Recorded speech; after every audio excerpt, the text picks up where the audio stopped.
Hello and welcome to Akathisia Stories, a podcast co-production of MIST and Studio C. MIST, the Medication-Induced Suicide Prevention and Education Foundation in memory of Stuart Dolan, is a unique, nonprofit organization dedicated to honoring the memory of Stuart and other victims of akathisia by raising awareness and educating the public about the dangers of akathisia. MIST aims to ensure that people suffering from akathisia symptoms are accurately diagnosed so that needless deaths are prevented. The foundation advocates truth in disclosure, honesty in reporting, and legitimate drug trials. On this episode, we hear from Kerri Lynn. Kerri says that she was taught to trust doctors, taught to trust prescriptions, taught to trust the assessments she received from hospitals.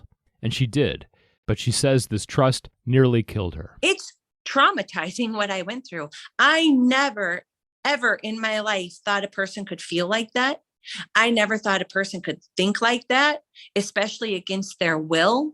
I just knew inside of my soul, this is not me. This is not who I am. We'll have Kerri's full story in a moment. MIST would like to thank you for tuning into this latest episode of Akathisia Stories. MIST is an authentic, grassroots nonprofit. We accept no money from pharmaceutical companies and provide all programming and educational materials free of charge. To help us make a successful start to 2022 with a tax-free donation, please visit mist.co. Your support helps ensure MIST's high-quality programming continues reaching thousands of people worldwide to reduce suffering and save lives. This not only includes this Akathisia Stories podcast, but public health videos, conference presentations, awareness ads and billboards, educational materials, and courses. That website again is mist.co. That's MISSD.co. Thank you. Kerri Lynn was born in Long Beach, California, but was raised and currently resides in the upper Midwest. She grew up in what she calls a dysfunctional home and early on gravitated towards addictive tendencies. At 13, she discovered drinking. As she matured, Kerri chased other self-destructive behaviors and relationships until her self-described, out-of-control nature led to an ultimatum from loved ones. She had to find a solution how not to be self-destructive. Pain and circumstances, she writes, drove her to seek help from 12-step recovery, which, as we'll hear in our conversation, led to her 13-year nightmare with prescribed medications. During these nightmare days, she says, her medical vocabulary expanded as she learned words like suicidal ideation, disassociation, delusion, profuse night sweats, rapid irregular heartbeat, and agoraphobia. Kerri is now 11 years medication-free and stable, and says that today she has a strategy for living that works. We spoke in mid-December over Zoom. Let's just start from the beginning and tell me how this came to be that you are today in recovery and why in the very beginning you went on medication. Sure. Thank you for that, Andy. Like you said, yes, I am in recovery. That is correct. Through my teenage years, alcohol was definitely a thing to the point where at the age of 16, I got put into an outpatient program that was supposed to be for 6 months. And I ended up staying for 2 years because I had liked the counselor so much at the time. Even though I was in that outpatient setting as a child, I still didn't really understand or have an intention of not drinking. As a teenager, I just assumed that that's what people did or kids did. And I was not really interested in them telling me not to. It wasn't until later on in my early 20s that I started to maybe connect that some of those people that were telling me I had an issue with alcohol and some things that had happened in my early 20s where I wondered that maybe.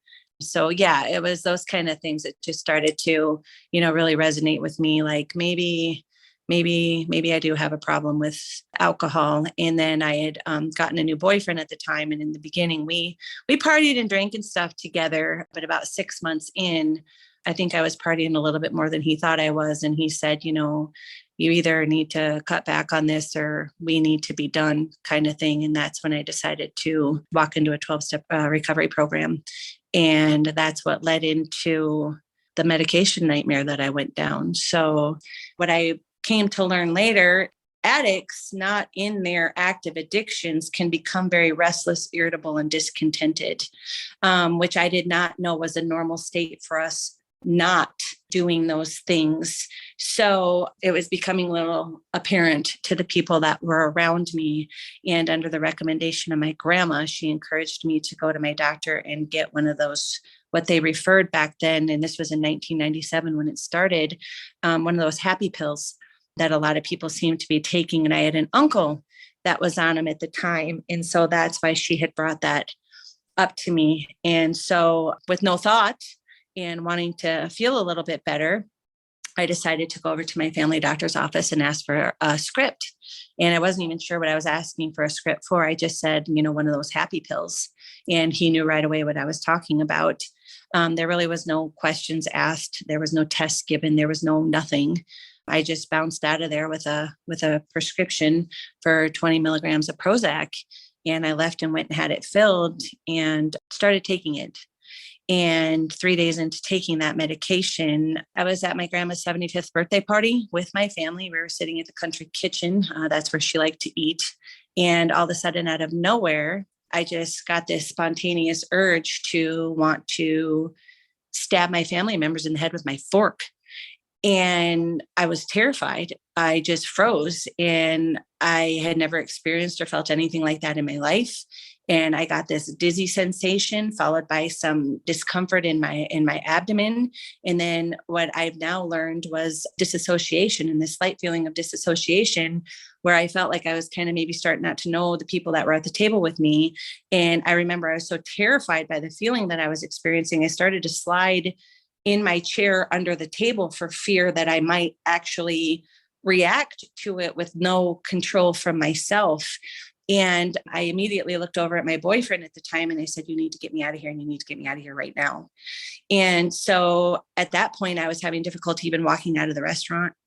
And he helped me get into his truck, and I got into the passenger seat, and all of a sudden just these feelings started to come over me, and I curled up under the dash of the car. I couldn't even sit in the seat because of what I was experiencing, that I don't even think at that moment I could really explain what was happening to me. And he had got me back to his house at that time. I went straight into the bedroom, and everything just started to hit me. I was having difficulty walking, difficulty talking. I was having problems with being able to turn on the TV, which didn't make any sense to me. I started to feel like I was going to become the people in the TV. My mind just started racing uncontrollably. I mean, it was just going like a freight train. I couldn't make sense of it. I was getting these nauseous feelings in my abdomen, which I've now come to learn was serotonin syndrome, but I didn't know it at the time, followed by just these homicidal and suicidal urges that I could not explain. I was having profuse sweating. And then I got to the point where I guess like agoraphobia, I couldn't at that point leave even the bedroom. It started to feel like my life was all of a sudden going to get broadcast out on the news, and people were going to know that was what was going on with me. I mean, just a lot of crazy, bizarre things were happening to me in this moment that I could not figure out for the life of me where they were coming from, why I was experiencing them. I tried to ask my boyfriend to help me get in the shower to see if that would maybe help with something. He had to carry me over there. I remember I said in the bathtub while the water was running, I felt like my head was not connected to my body. I couldn't even walk back to the bedroom, and I was terrified. I literally wondered if this was because I had stopped drinking. I could not for the life of me figure out what else it could be. I mean, me taking this pill would never in a million years have been a thought, because number one, why? And why would my doctor ever give me anything that could potentially do something like that or cause something like that in myself? So it wasn't even on my radar, not even a potential thought. And so I remember trying to sleep that night, and I was having great difficulty with that. I had woken up a couple times to finding myself trying to bite my boyfriend in my sleep, which I thought was just bizarrely odd. I woke up the next morning and I reached in and I popped another one of those pills, like thinking, when is this thing going to work? Like, what is going on? And it got worse. So when he wrote that prescription for the Prozac, did he mention any possibility of any sort of side effects? And did the label itself have any information about that? No, he did not say one word to me about anything. When I picked up this script, I had never really been on medication or anything like that before. The pharmacist did not disclose anything to me to watch out for or anything like that. I didn't think nothing of it. Nothing. Nobody said anything to me. Not one word. I mean, all I knew in my head is I'm taking a happy pill. I had taken something that was supposed to make me happy. That was it. That's what I thought I did. I just trusted my doctor and did what I thought was okay to do. And it led into this. So yeah, the second day after experiencing all this, I pop another pill. I'm waiting for it to work. It just gets crazier and crazier. I mean, my thoughts are, like I said, they're going like a freight train. They're telling me to run outside naked. They're telling me to call my ex-boyfriend's mom and see if she wants to have lunch, to try and hang out with his sisters. I mean, nothing is making sense. I finally couldn't take it. So this was a Friday or Saturday. And this goes back to that counselor that I really liked when I was 16. For some reason, and I can't say why I didn't call my doctor, why I didn't, whatever. I got it out of an old phone book and I called him at home. And I started to tell him that something was wrong and I really needed help. And I didn't give him all the details of what I was experiencing because I didn't want to scare him, and I was scared and it was a weekend and I didn't know. So he encouraged me to get out a journal and just start journaling everything I was experiencing and come into his office right away Monday morning. And so I hung on through that weekend and that's what I did. My boyfriend ended up having to carry me into his office because I couldn't walk. And as soon as he opened up the door, my eyes were swollen shut from crying, the stress that I was under. I was completely disheveled. And he said, what is wrong with you? And the first and only thing I said to him was, I'm going to kill people. And he immediately took me back into his office. I can't say specifically how long we were back there, an hour or two. He started asking me just a series of questions all over the place. I was doing everything I could to answer him as honestly as I could. I finally reached down in my purse and pulled out this bottle. And I said, I had just started taking these pills. And he grabbed the bottle, looked at it, immediately turned his chair around, got on the phone, called my family doctor and said, we need to get her off these pills immediately. And they did.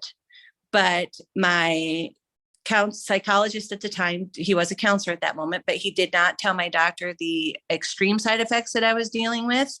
And he didn't tell me at the time exactly that he felt it was the medication that was doing that to me. And I was in such distress, I didn't think to ask at that moment. All I know is he got me off that pill and I started to feel better immediately. But then I was put on 40 milligrams of Paxil from there. And I was on that for a couple months. I don't know why I necessarily ended up on the 40 milligrams of Paxil, probably because I was the restless, bitchy, discontent part that I was dealing with. And I didn't understand at the time that it was the Prozac that was doing that to me. So I end up on the 40 milligrams of Paxil. I'm on it for a few months. And then all of a sudden I become pregnant with my daughter. So I call my family doctor. He says, just quit the medication. So I did. So at that point, the Prozac had a pretty immediate effect on you. But the Paxil doesn't sound like it did then. No, within 3 days of the Prozac, it was instant. The Paxil was not. That came about a year later. After you gave birth to your daughter, it wasn't long before you called your doctor and asked to be put back on the 40 milligrams of Paxil, which he did prescribe me. So I was taking that. I had noticed after being on it for, a few days that I felt nothing. Which I can't say nothing, but I didn't feel my feelings at the level that I had prior, which I thought was odd. And where I really noticed it is a couple of days after we came home from the hospital with my daughter. My husband was not a fan of the dog that we had at the time. And anytime he would even make reference to getting rid of him, I would bawl my eyes out. I'm a dog lover. And a couple of days after we came home from the hospital with our baby, he had taken the dog to the pound and I came around the corner and he was gone. And it didn't bother me. And I thought that was a little concerning. So I called my doctor to discuss that. And the only thing he said was he felt I was too smart for my own good. And I stayed on the 40 milligrams of Paxil and just kind of went about life with that. And about a year into being on the 40 milligrams of Paxil, one day out of nowhere, I came down the stairs and I felt nothing, literally nothing. And I don't know how to describe feeling nothing, but I felt nothing. And it terrified me, just blank, just, I don't even know how to describe it. Nothing. And I immediately called my doctor's office and explained to them what was happening with me. And I'm guessing he must have known something, because they pulled me off of the 40 milligrams of Paxil and he tried to put me on Zoloft. And that didn't work.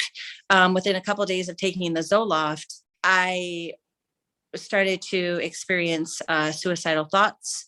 I was having sweats. I was having heart issues. I was extremely agitated. I was just experiencing all kinds of wild things, again, that were very difficult for me to make sense of or to understand. So I called him back and he tried to take me off the Zoloft and put me back on the Paxil. But at that point, it was too late.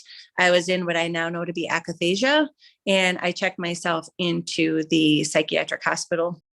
While I was in the hospital, they tried to give me doxepin, and it ended up knocking me out for 24 hours. They referenced it as excessive sedation in my records. Then they tried to give me 0.25 milligrams of Klonopin. I'm not sure if I took it or refused it. They then tried to give me Depakote while I was in the hospital. This drug knocked me out as well. It was then discontinued.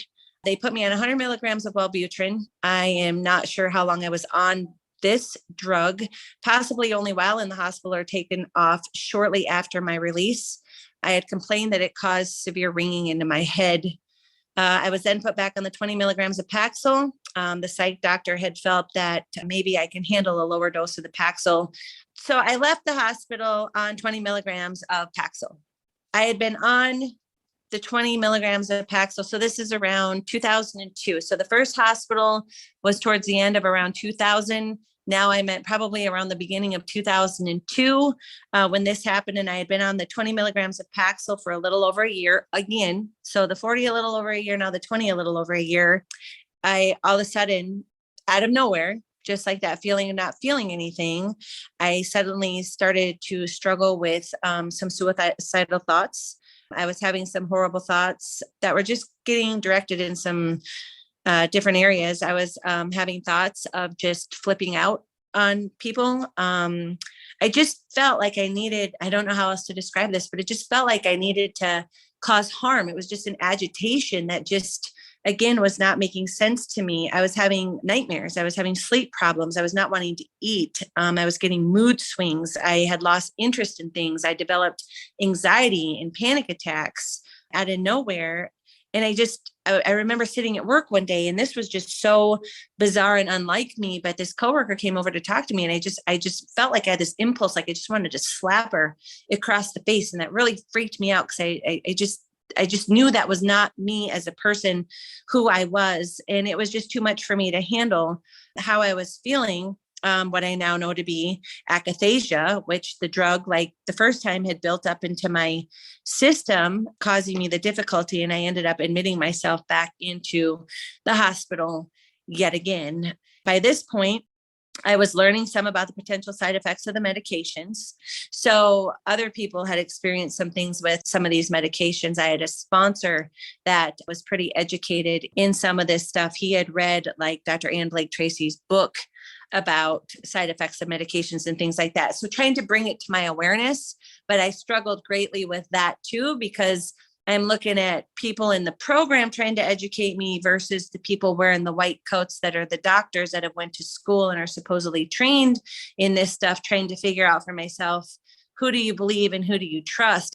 So I end up back in the hospital. I'm becoming aware of this might be a medication thing, and trying to ask them while in the hospital to please let me off these drugs at this point. I want off them. I want to see if this is having anything to do with why I'm experiencing or going through what I am. And I got the talk about how diabetics need their insulin to survive, and how mental illness needs its medications to be able to function and operate. So basically they were trying to convince me that yet again, this is me. I mean, this is happening to me because of me. So it was from my stress that I was under, the stress of my childhood, that my husband was going to be going to Denver as the reason that I was having the issues that I was having, and it couldn't possibly be the drugs, is what I was being told. I ended up leaving the hospital this time on 10 milligrams of Paxil and 10 milligrams of Celexa. Several months into taking this combination of the 10 milligrams of Paxil and Celexa, I went one day to pick up my script from the local pharmacy, and the pharmacist came over to the window and stressed to me that those two medications should not be mixed together, that they were very dangerous to be mixed together, but yet my doctor prescribed them. 2006, my boyfriend and I decided we wanted to get married and to try and have another baby. I was taking the 10 milligrams of Paxil and the 10 milligrams of Celexa. At the time, I remember back when I had gotten pregnant with my daughter, how the doctor had told me to just quit taking the 40 milligrams of Paxil. So I decided to take the same approach with the 10 milligrams of Paxil and Celexa. Nobody ever informed me to never stop taking these drugs abruptly. So that is what I did. I just quit taking the 10 milligrams of Paxil and Celexa. And about 5 to 7 days into not taking the meds, I wasn't feeling right. I was feeling pretty sick, actually. So I ended up checking myself back into the hospital. It was just too much for me to bear at the time. Yeah. So during all this time then, as you say, you've started to identify the drugs as the potential, primary issue rather than it being you. But it sounds like to me, for most of these years, you were having, these various episodes and having to hospitalize yourself and that sort of thing in a way that would have made you think that this was you, that this was your mind. It wasn't quite right. Because now you know all of these things about your own biology, your own chemistry, the fact that these drugs do have these potential harms. But at the time, you didn't have that sense. What else would you have been left to conclude but that it was you? Well, and thank you for that. And here's the thing. During the entire time, I'll be honest with you, in the beginning, it was very confusing, but I know myself. You know what I'm saying? I know my person. I know my thinking for the most part. I know my behaviors for the most part. So when this stuff was happening, like I said, as it was going on, at first it was really hard to understand.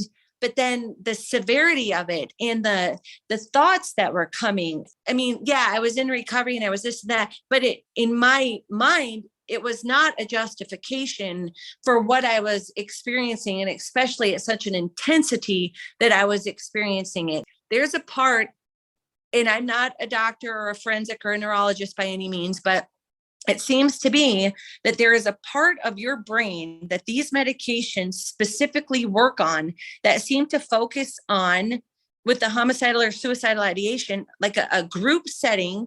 And it's almost like whatever you do to them, you have to do to yourself. It is the most bizarre thing. And it seems to center around, and this is going to probably sound a little crazy when it comes out of my mouth too, but guns, ropes, knives, and impulse. Like you just have to drive your car into a wall, or you just have to go off a bridge, or you just have to something. And I just knew inside of my soul, this is not me. This is not who I am. And it was very frustrating to try and not only battle against my personal self versus what was firing off in my brain, but then to have to what, and maybe it's not the right word, but battle against my doctors at the same time of trying to fight for myself, saying, but that I don't think this is me. I don't really think this is me. And they're coming back saying, well, yes, this might be you. I don't know how else to explain it. So with your question, no, in myself, in my soul, I knew that I just knew this was not me, but I didn't have the education or the expertise to really pinpoint what may be truly firing it off. Was I on to possibly the medications? Yeah, but how can I prove it? How can I prove it? I don't know. And from what I was in, it didn't appear like they were going to let me off. And I don't know, even in that, how I seem to lose my power to that. You know what I'm saying? Who's forcing me to take this in some ways? But once you're in it, you're in it. I don't know how else to explain it. And what did family conclude during those years, as far as you know? My family was onto it. My husband, from well in the beginning, was saying, these medications I don't think are good for anybody really to take. You really should think about that. But I'm just, what do you know? Have you ever, after that first experience with Prozac, it's traumatizing. It's traumatizing what I went through. I never, ever in my life thought a person could feel like that. I never thought a person could think like that, especially against their will. I can't even put into words what that's like to have your body and your mind doing something like that. I've always been under the belief that I'm kind of in control of my thoughts and my actions. I never thought I would face or see a day where my brain could somehow seem to override me, or I'd have to fight against it. It sounds really bizarre to have to explain it that way, but I think anybody else that maybe experienced it would be able to understand what it is that I'm saying, or somebody that survived it would be able to understand what I'm saying. I would almost equate it to childbirth. I could sit and explain all day long to somebody that's not experienced it, what it's like, what it's going to feel like, maybe what you're going to feel, this, that, and whatever. But until you actually go through it and experience it, it's a hard thing to understand. I would also like to note that after starting these meds, I was to see my doctor on many occasions with different health complaints that I had started having during this time, which was abdominal distress. I had experienced constipation with these things. I developed chronic sinusitis, tonsillitis. I had ended up developing TMJ. I had gotten tennis elbow. I had chronic blood in my stool all the time. And that happened right after the first pill, and in 1998. And it continued until the last medication that I took, which was in 2011. And because of that situation alone, I ended up having 5 to 6 colonoscopies during that time, 2 endoscopes and a laparoscopy with nothing ever found. I was also given chronic antibiotics that didn't help my situation, and I had difficulty with them even, and they were actually making me sicker during that process. So anyway, I was going through all of that while dealing with the rest of it. Yeah. Well, let's jump back then into the chronology. Okay. So 2006, this is happening. I'm trying to fight my way through it, doing everything that I can. I'm not doing well. I have to function. I've got a daughter. I mean, she needs me. I can't, keep relying on my mother.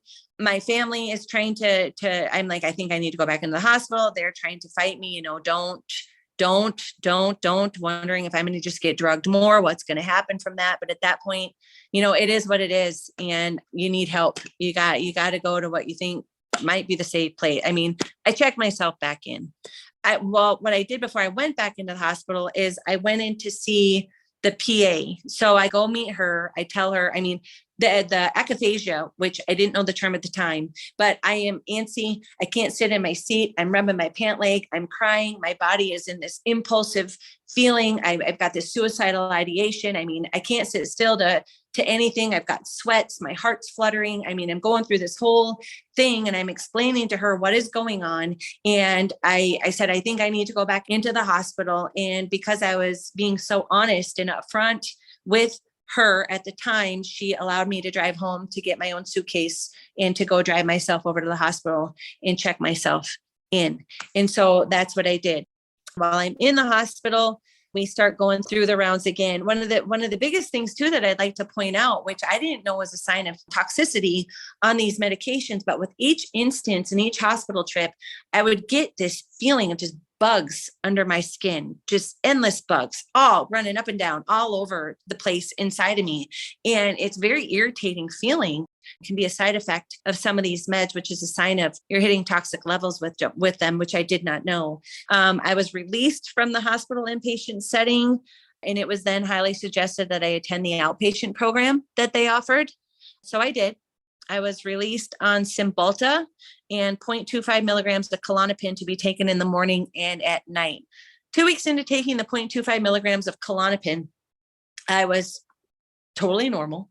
Then all of a sudden I'm driving down one of our main streets and it hit me again. that nauseous roll in my abdomen, which again, I now know is serotonin syndrome, followed by suicidal ideation. I just have this impulsive need to drive my car into a wall or get a rope and hang myself. And I'm like, oh God, here we go again. I start sinking down into my driver's seat, and I happened to pull into a parking lot and got my mom. And I'm like, something is wrong. Something is seriously wrong. You need to call the doctor. You need to call the doctor. That's what they tell you to do. So I call the PA from my outpatient program and I report what's happening to me.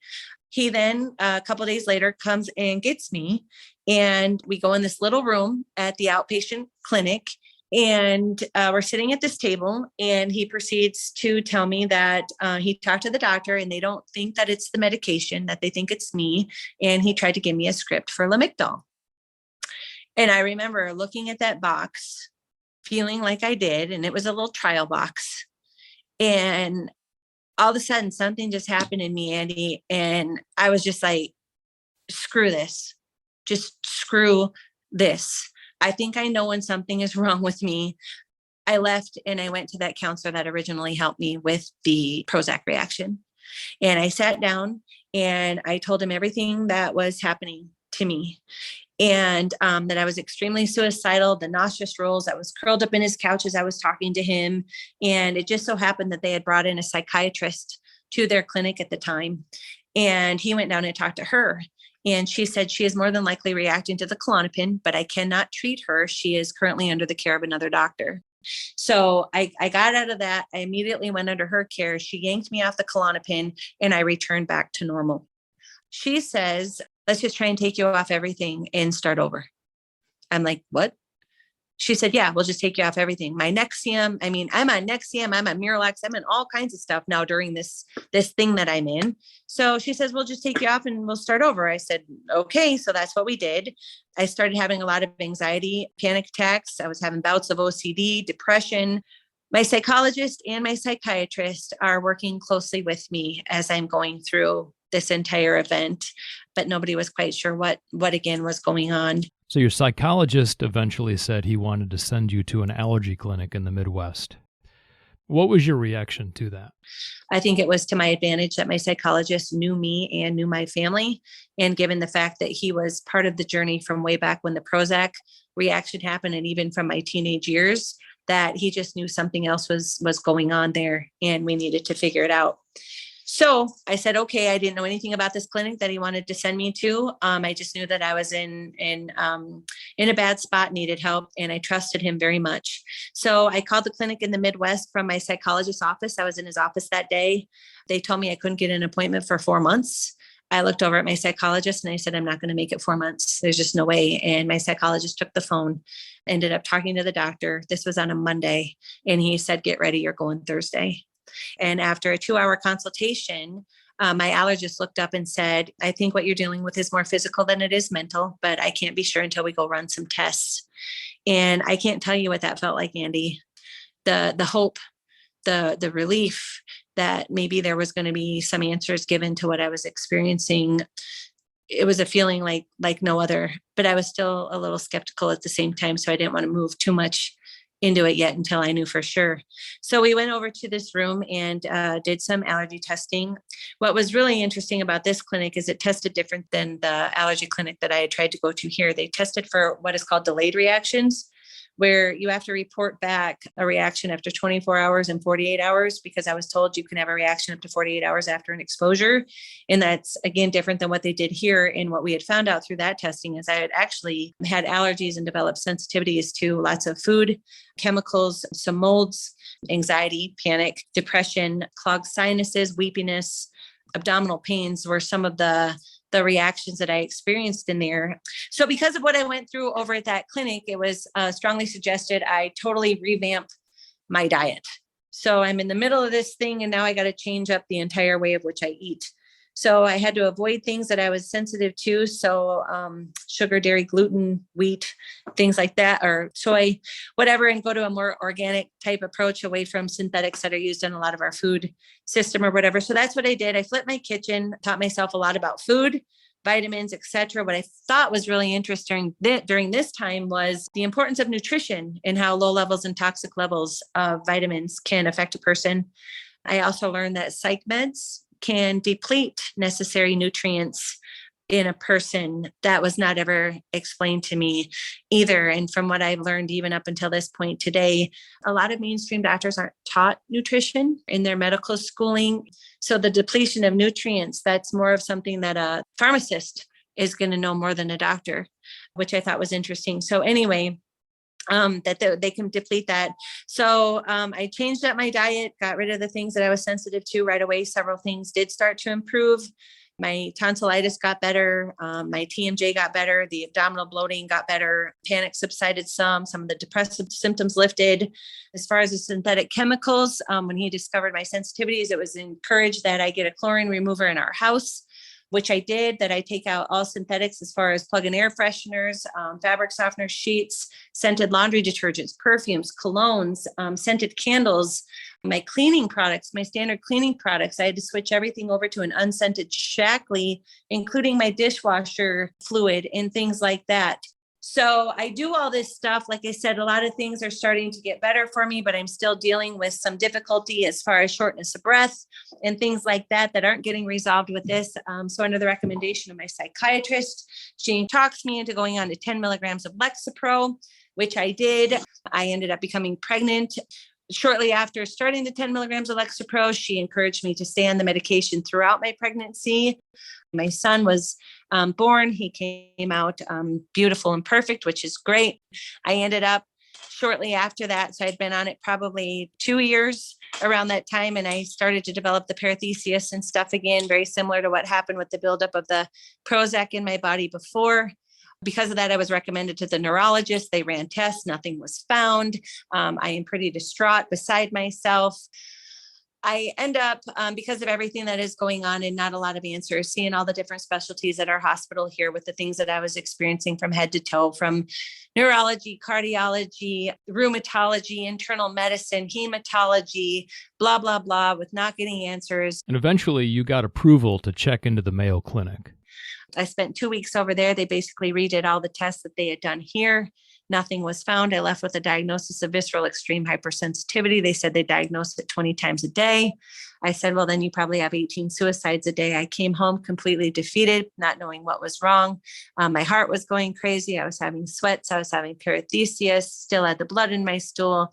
Nothing was making sense. And I seemed to what felt like exhaust every specialty and what I thought was the world's best hospital at the time with no answer. I called my allergist. That's when he told me about the P450 test. It's a cytochrome genetic enzyme test that shows how your body processes medications. I had the test. It was $450. I remember walking into the doctor's office and him sitting me down and looking at me. And he said, we know you're not lying about everything that I was experiencing. What it ended up showing was that I have fast and slow metabolizers in my liver and my kidneys, in particular genotypes. But the biggest of which was I am absent what is called a GSTM1, which is a glutathione gene that centers in my liver. 60% of drugs go through the liver. My body did not have the ability to clear these medications as they were building up in my system.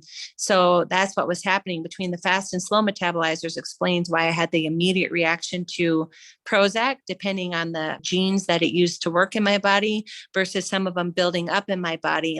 So basically, everything that I was going through and experiencing was not me. It was not because of my childhood, any of that stuff. It was purely a result of my body's inability to process the medications. And the things that I was experiencing were side effects, nothing more, nothing less. I was getting to toxic levels on those medications is when the akathisia and things like that were hitting. So in the hospital setting over the course of those 3 trips in 2000, 2002, and 2006, with the max out of the medications and just more attempts at diagnoses and more treatments with pills and stuff like that.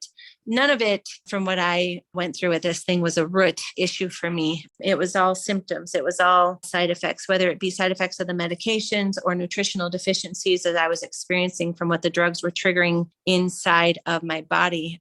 So with people that are missing the GSTM1, it said right in there that it is possible that you could develop, this cancer, that cancer, head, neck, whatever, bladder. But it also specified a person missing this gene can develop chemical sensitivity. So when I got my test back, that's when the diagnosis came of multiple chemical sensitivity. Multiple chemical sensitivity is a newer illness. It's been a controversial illness for some time.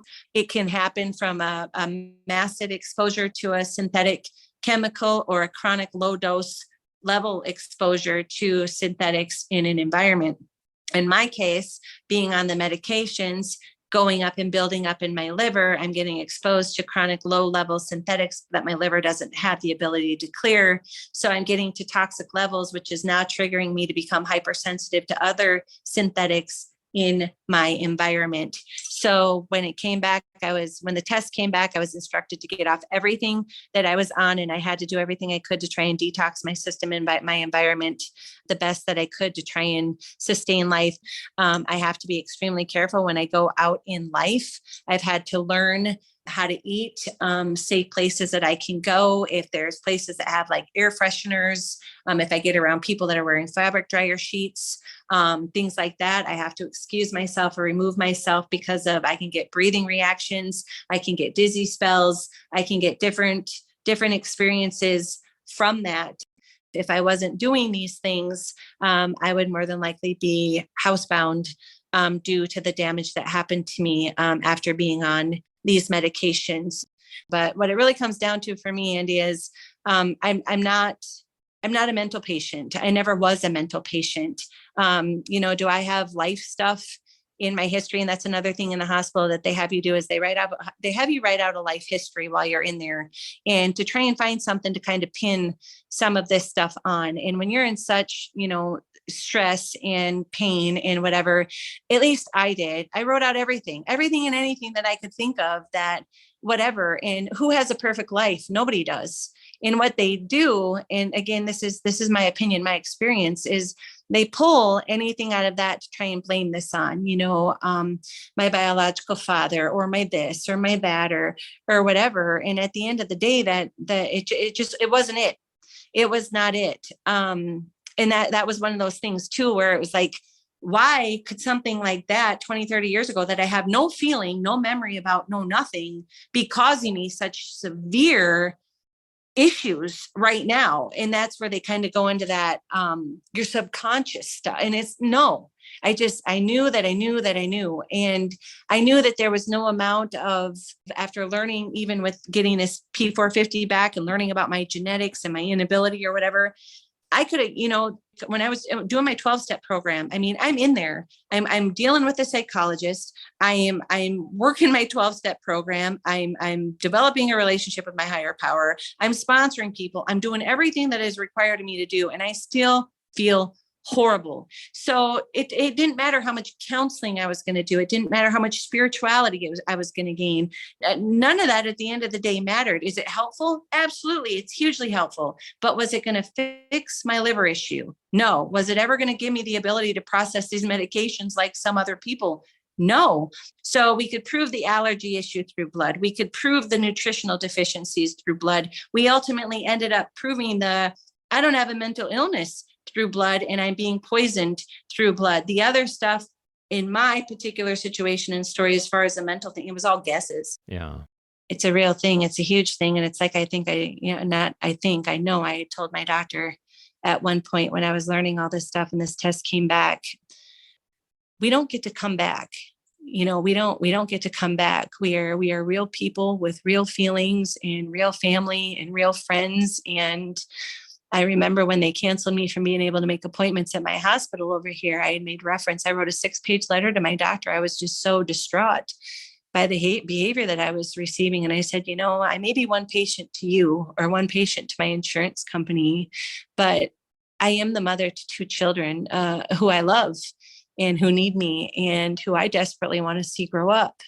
This is a real issue. This is a massive issue. This is a worldwide issue. And we need to come together for the betterment of all of us, not just as individuals, but as a whole society. We need to look out for each other. We need to care for each other, and we need to do what's right. There needs to be accountability for what is happening. my family didn't deserve to go through this. I know my kids don't deserve to see their mom having to fight this illness every day. I know the limitations that are now placed on me were to attempt to even be able to go and enjoy a family vacation with my children and the challenges of that. It really, again, just comes down to we are real people, real injuries are happening and real damage is being done, not just to the people that are taking these, but to all the people around them. And it needs to be addressed. It needs to be dealt with. Kerri says that her hope is that by sharing her story, we can come to a new responsibility about how we seek and receive diagnoses. The medical profession, she says, has a mission statement of seeking to do no harm. This is not always the case, she writes. From my experience, a measured suspicion is the best approach. I now take the responsibility of doing my own medical research. I trust my instincts, and I am my own advocate.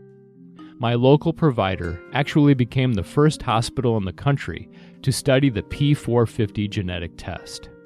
I strongly recommend this assessment be the starting point. Don't utilize the P450 as a last resort.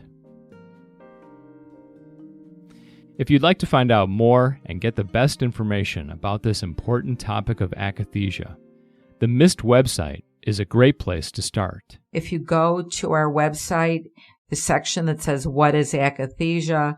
you will see the 2 MIST videos, as well as we have an educational PDF that you can print off. We also are on Facebook and Twitter. If you like this podcast, learn more about akathisia and just send it to your contacts. And this is the way we spread our message. And I hope that people will really look at the signs and symptoms of akathisia. They're listed in the videos, listed on the website. That's MIST founder Wendy Dolan. You've been listening to the Akathisia Stories podcast. We'll have another episode next month.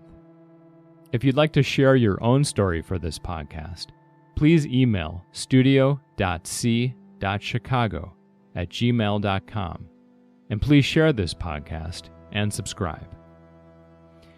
I'm Andy Miles, and I'd like to thank Kerri Lynn for her time and candor. And I'd like to thank you for listening.